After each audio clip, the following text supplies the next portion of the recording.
berlatar di markas komando elit militer India, kisah akan berfokus pada seorang kolonel yang nampak sangat khawatir atas nasib anggotanya yang bernama Karan. Diketahui Karan baru saja ditangkap oleh tentara militer perbatasan Cina setelah helikopter yang ditumpanginya jatuh ke dalam sungai dan terbawa arus. Masalahnya sekarang adalah Karan terancam akan dibawa ke mahkamah militer internasional karena dianggap sebagai mata-mata. और वो यही समझेंगे कि हमने करण को स्पाई बनाकर अंदर भेजा है। हमें तुम्हें मारने पीटने या टॉर्चर करने का कोई शौक नहीं है। Dan inilah Karan, selama setahun ia terus berjuang untuk meyakinkan jika apa yang dituduhkan terhadap dirinya adalah tidak benar. Dengan fakta bahwa peristiwa itu terjadi saat sedang melakukan latihan rutin, sang kolonel pun memperjuangkan nasib Karan ini di hadapan tikus parlemen yang mempunyai wewenang. Alih-alih menanggapi, tikus-tikus ini justru menganggap remeh dan meminta sang kolonel agar mencoret nama Karan dari daftar keanggotaannya. जहाँ पॉलिटिक्स शुरू हो जाती है उस ऑफिसर की इस नाम का कोई भी आदमी हमारे देश में नहीं था। Intinya, kesulitan dalam menangani kasus ini tidak lebih dari sebuah permainan politik. Tanpa sadar, si tikus telah melakukan sebuah kesalahan besar karena sejatinya yang sedang ia kriminalisasi adalah seorang komando elit terlatih yang selalu punya cara sendiri dalam mengatasi situasi darurat yang dialami.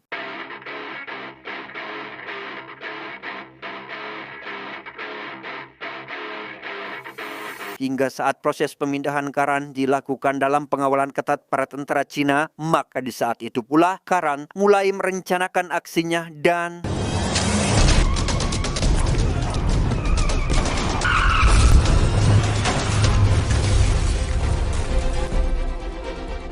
beralih ke rumah seorang menteri India di wilayah dekat perbatasan, tepat ketika gembong mafia bernama Amrit bersama para antek-anteknya mendatangi beliau tanpa ada tata krama ataupun sopan santun. Amrit yang memiliki tampilan bebenguk aneh ini sekonyong-konyong mengklaim akan menikahi putri Pak Menteri yang bernama Simran dalam waktu dekat. देखो अंकल जी, कल तक ताकत आपके हाथ में थी, मिल के आए ने।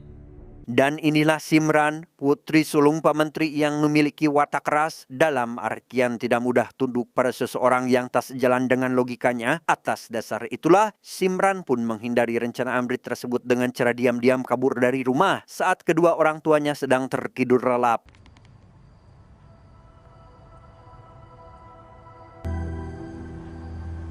Saat pagi masih cerang-cangtihang, seorang gadis bercadar hitam menaiki sepeda menyusuri gang komplek. Dikira itu adalah Simran, seorang tangan kanan si Amrit yang bernama Jagat pun langsung mengarahkan anak buah untuk mengejarnya, tetapi setelah dipastikan jika gadis di balik cadar itu adalah Yuli, adiknya Simran, mereka pun bergegas menuju terminal bis yang di mana Simran memang terbukti sudah berada di sana. Namun saat hendak akan dilakukan penangkapan, datanglah seorang pemuda dari dalam peron terminal yang tak lain adalah Karan. Sadar bahwa keselamatan gadis di depannya sedang terancam, Karan pun langsung pasang badan untuk melindunginya. ओ परजाई जी अस्सी क्या villain है?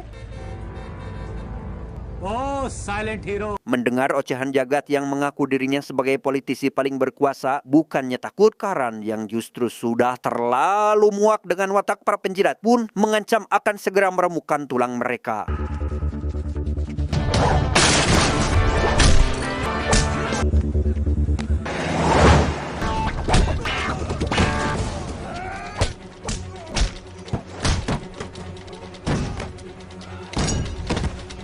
Meskipun hanya seorang diri, Karan berhasil menaklukkan si Jagat berikut antek-anteknya dalam waktu singkat dan tanpa mendapat kesulitan sedikit pun.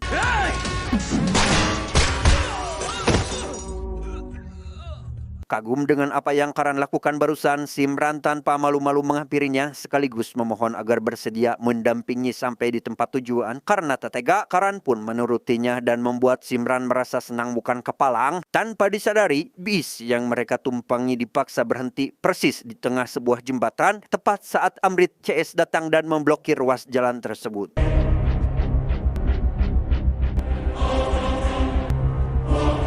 Dengan posisi yang dianggap sudah tidak mungkin ada jalan lain untuk lolos, maka tak heran jika harapan Amrit untuk mendapatkan Simran pun dijamin 1000% pasti berhasil dan mustahil gagal lagi. Tapi ternyata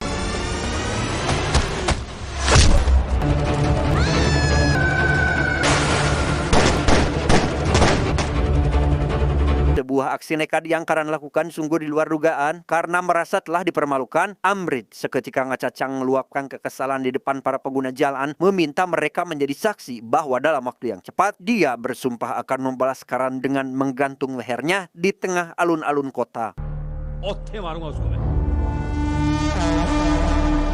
Di sisi lain, Karan berhasil membawa Simran ke tepian dalam keadaan selamat, merasa perlu mengetahui seluk-beluk musuh yang sedang dihadapi. Akhirnya Simran menceritakan semua tentang si Amrit, yakni sosok manusia yang dilahirkan dengan selaput aneh di matanya, serta memiliki watak kejam yang secara genetik diwariskan dari ayahnya yang berjuluk iblis dari kegelapan. Kini Amrit menguasai sistem politik dan mengakusisi secara membabi buta. Siapapun yang menghalangi rencananya akan bernasib sial, antara dikriminalisasi atau tewas secara tragis, seperti pria Malang yang tubuhnya terbelah oleh sayatan gergaji mesin.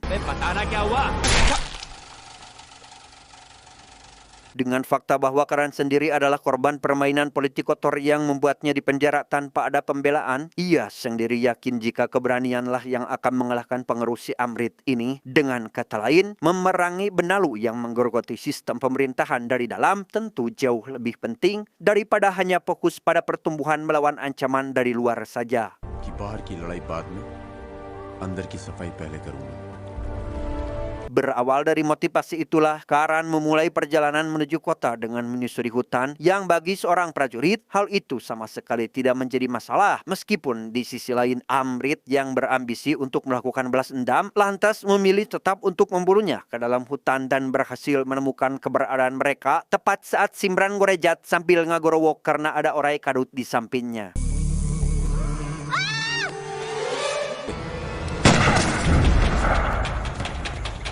Alhasil Karan harus menjalankan strategi petak umpet ala-ala komando yang setelah dua orang musuh berhasil dipateni, Karan segera membawa Simran bersembunyi di atas batang pohon besar, sekaligus tempat di mana ia memulai aksi penyerangannya.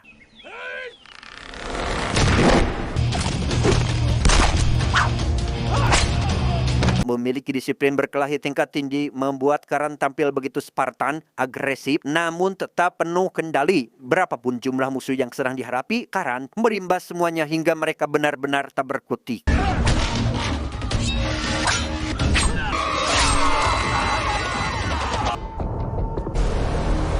Rupanya orang-orang barusan adalah regu kedua dari regu utama yang Amrit pimpin secara langsung. Sekilas nampak di sana ada inspektur kepolisian juga. Namun terlepas dari siapapun yang berada di belakang si Amrit saat ini, Karan menganggap dia sebagai anjing kolong atau preman pengecut yang hanya punya bacot besar saat di depan pendukungnya saja. तूने सुना नहीं मैंने क्या कहा?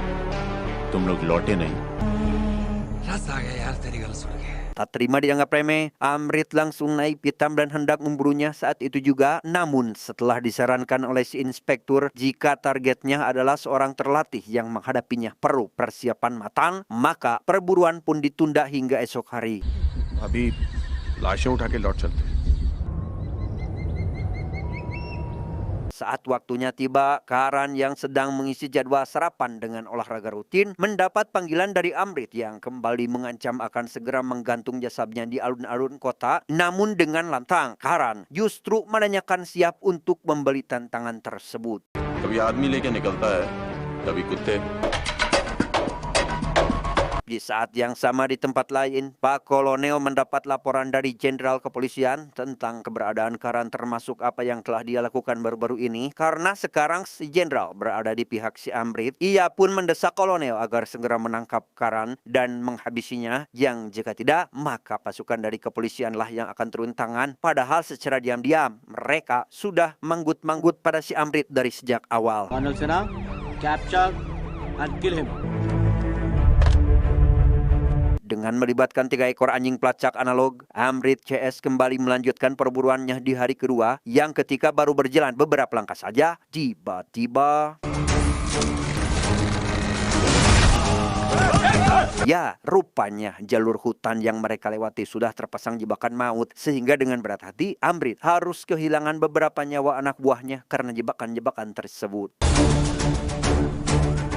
Tak berhenti sampai di situ, perburuan tepat dilanjutkan hingga pada akhirnya ditemukanlah secuir kain dari baju Simran yang tersangkut cucuk Ali Musa. Maka dengan demikian tak sulit bagi para anjing pelacak untuk menemukan pemiliknya, yang begitu Karan menyadari akan hal itu, ia langsung membawa Simran berlari dan aksi kejar-kejaran pun tak terhindarkan lagi.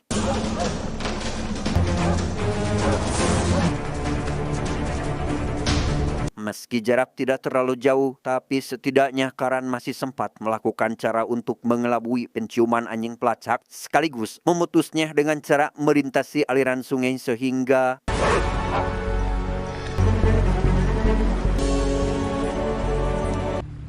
पानी ने कर दिया है। sejenak kita tinggalkan dulu Karan dan beralih ke terminal bis tadi, di mana rupanya pemerintah Cina juga telah menyewa seorang pembunuh bayaran India bernama kita sebut Samsul, yang alih-alih berterima kasih setelah mendapat petunjuk tentang Karan dari petugas terminal, Samsul justru malah menghabisi orang tak bersalah itu. Di saat bersamaan, Karan yang khawatir dengan ketahanan tubuh Simran jika terus-terusan berlari, maka ia memilih sebuah cara lain untuk mengatasi antek-antek Amrip yang masih belum berhenti mengejar, di mana caranya adalah mengajak musuh berkelahi menjadi satu-satunya solusi.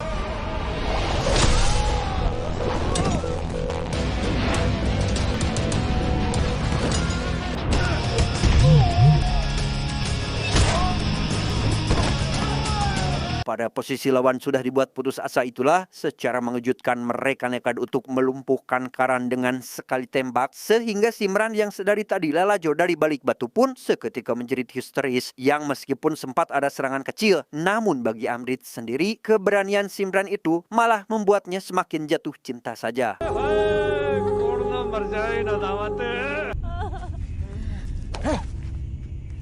Setelah Simran berhasil diamankan, begitu pula dengan Karan yang mana akibat dari tembakan itu membuat fisiknya menjadi sedikit lemah, tapi tidak dengan keberaniannya, di mana ia masih sempat mengejek Amrit dengan kalimat yang membuatnya tersinggung, sampai-sampai Amrit nekat melempar tubuh Karan ke dalam jurang.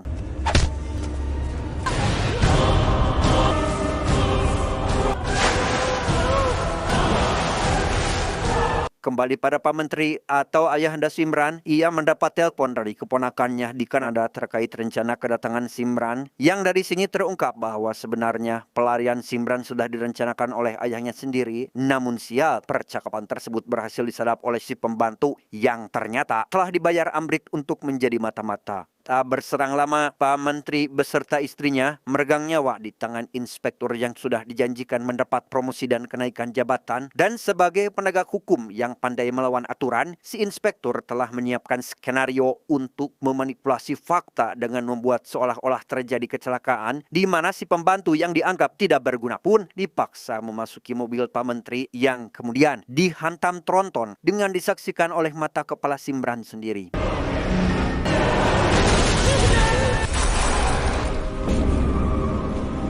Demi menjaga reputasinya, Amrit terpaksa menggantung anak buahnya sendiri untuk menggantikan Karan yang telah dibuang ke jurang. Sedangkan hal yang paling penting bagi si Amrit sekarang adalah mendapatkan Simran agar bisa segera menikahinya.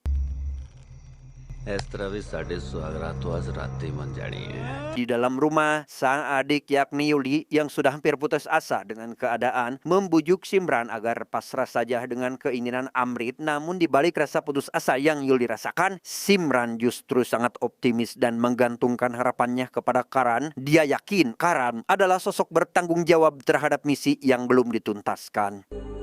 Karan aega. Wo aega.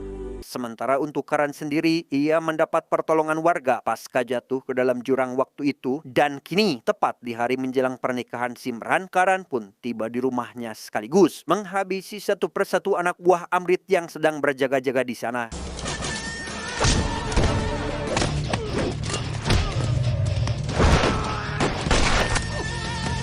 Senyap namun mematikan, itulah teknik komando yang Karan peragakan dan berhasil menyasar si tikus busuk jagat, yang mana kematiannya cukup membuat Amrit dan si jenderal mulai panas dingin. Bagaimana tidak, Karan sebentar lagi akan menghabisi mereka juga. MP, kita ini Tak lama si Amrit menampakkan diri sambil membawa Simran di sampingnya dan betapa dibuat terkejutnya Karan saat mengetahui bahwa kedua orang tua Simran telah dihabisi. Namun Karan tak bisa serta-merta menyerang si Amrit karena rupanya Amrit telah menyiapkan jagoannya yang tak lain adalah si Samsur itu sendiri, sehingga duel sengit antara keduanya pun terjadi.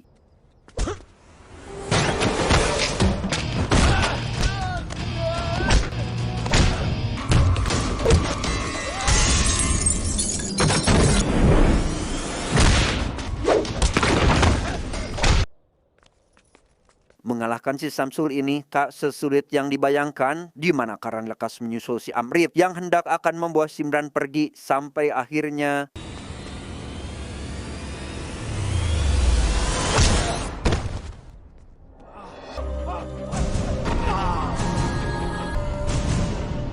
dalam keadaan babangus yang sudah babak belur, Amrit dibawa paksa ke suatu tempat serta disaksikan oleh ratusan warga yang selama ini tunduk terhadap kesewenang-wenangannya. Tapi kini Karan justru mempermalukan dia karena perbuatannya sendiri, sekaligus menjamin para warga sekitar bahwa tidak akan ada lagi sampah masyarakat seperti si Amrit ini. ऐसे 10,000 मामूली गुंडों ने 100 करोड़ को दबा के रखा है। Di sisi lain, sang jenderal menugaskan si inspektur untuk mendatangi lokasi, bukannya membela. Beliau justru meminta agar Karan ditembak mati atas tuduhan telah terpapar paham teroris, sehingga begitu tiba di sana, si inspektur bersama timnya pun langsung menodongkan senjata kepada Karan, tetapi जिनकी तुम चमचागिरी करते हो उन्हें अक्सर यही लगता है। ya, inilah kejutan yang sesungguhnya, di mana saat itu Pak Kolonel datang untuk menghentikan rencana jahat dari kepolisian tersebut. Tak hanya membongkar kebusukan mereka di hadapan awak media yang juga ikut hadir di sana, Pak Kolonel juga memastikan bahwa sampai sejauh ini tentara dan militer masih mendapat posisi istimewa di hati masyarakat atas kinerjanya yang cenderung selalu berada di pihak mereka. Akhirnya Karan memberitahu identitas dirinya kepada Simran secara lengkap. Adapun terkait bagaimana nasibnya setelah semua ini, apakah dipecat atau bagaimana, entahlah. Yang pasti Simran menyatakan siap untuk selalu menjadi pendampingnya, tak peduli harus berurusan dengan siapapun. Tamat, ending yang sangat mentikuskan. Pelajaran yang bisa kita ambil dari film ini adalah sejarah adalah hakim yang paling jujur. Ia mungkin lambat, tetapi ia tidak akan pernah lupa mencatat mereka yang menjual kedaulatan bangsanya demi kemewahan sementara. Jabatan adalah amanah, namun mengkhianatinya adalah sampah. Saya John mewakili jajaran direksi IQ7 yang bertugas mengucapkan terima kasih dan sampai jumpa di video selanjutnya. Adios.